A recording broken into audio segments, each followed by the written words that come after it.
STF retoma hoje o julgamento sobre o marco temporal para a demarcação de terras indígenas. O placar está em 5-2 a favor dos indígenas e com mais um voto já será formada uma maioria na corte.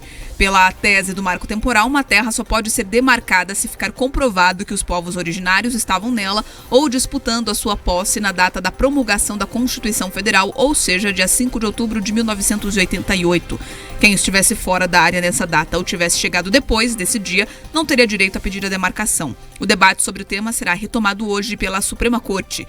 Na sessão de ontem, apenas o ministro Dias Toffoli proferiu seu voto. Ele seguiu a posição do relator do caso, Edson Fachin, e votou contra o marco temporal, considerando que a terra indígena deve ser definida por tradicionalidade. Além dos dois, também seguiram o mesmo entendimento os ministros Alexandre de Moraes, Cristiano Zanin e Luiz Roberto Barroso. O ministro Nunes Marques teve uma posição diferente e considerou que a falta de um marco temporal causa insegurança jurídica. Ele foi seguido por André Mendonça. Com isso, ainda faltam se manifestar os ministros Gilmar Mendes e Luiz Fux e as ministras Carmen Lúcia e Rosa Weber.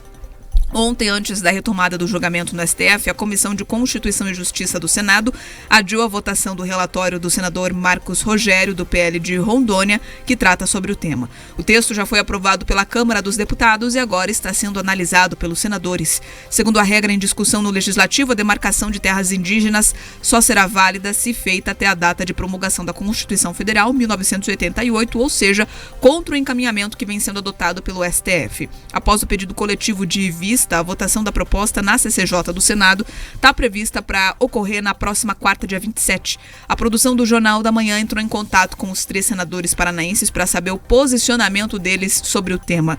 O senador Sérgio Moro, do União Brasil, ressalta que é papel do Senado debater o assunto. Vamos ouvir. O local próprio para debater esse tema tem que ser o Congresso. A gente respeita o Supremo Tribunal Federal, mas é uma política pública complexa, com muitas variantes, e nós precisamos definir isso no Senado. Não precisamos nos subordinar aí ao Supremo Tribunal Federal no que se refere a esse ponto.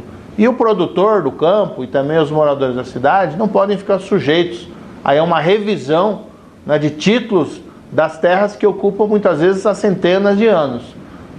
A população indígena precisa sim, de incentivos e oportunidades de desenvolvimento, educação, saúde, poder produzir igualmente. Agora, nós precisamos sim ter segurança jurídica para a gente seguir adiante.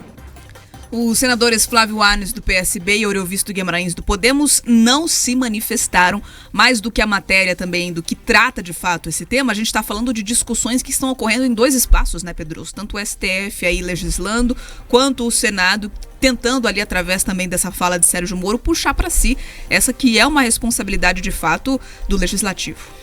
Olha só, Bia, você foi no cerne das questões. A primeira delas é isso. A gente está começando a enxergar o Supremo Tribunal Federal falando em relação à política da descriminalização das drogas. A gente já percebe eles entrando no assunto da questão do aborto. Eles estão discutindo agora a questão do marco temporal. E assim seguem avançando em temas que são ali, o que estabelece a nossa Constituição, que o Supremo deveria resguardar, é justamente o Legislativo. É papel do Legislativo que toda essa pluralidade de ideias, essas tensões sociais que existem, sejam resolvidas. Inclusive, nós temos no Congresso representantes dos povos tradicionais eleitos. Eles têm condições, inclusive, de contribuir mais do que talvez os iluminados, togados, que tentam ali resolver ou levar um processo civilizatório adiante. Não cabe ao Supremo avançar num debate que deve ser feito pela sociedade. E feito como? Através dos representantes. Então, não adianta você ficar pensando, nossa, nós vamos ali resguardar os direitos de uma parcela da população, talvez violando o direito de uma parcela ainda maior. Todo o equilíbrio deve ser buscado nessa questão. Então, o assunto não é simples. Você afeta investimentos, você afeta o agronegócio, você afeta, inclusive, a capacidade de atrair novos investimentos, porque é isso. Se você não tem ali uma data, uma baliza, justamente para poder estabelecer quando que você tem ali a garantia de que aquilo será sempre seu até que você se desfaça disso, é muito complicado, inclusive para levar garantias, enfim, para as próprias instituições financeiras. E mais do que isso, Bia, veja só, você ainda não levou adiante um debate, certo? Então você tem ali essas terras, elas podem ser, né, movidas, remarcadas, enfim, chame do termo que for.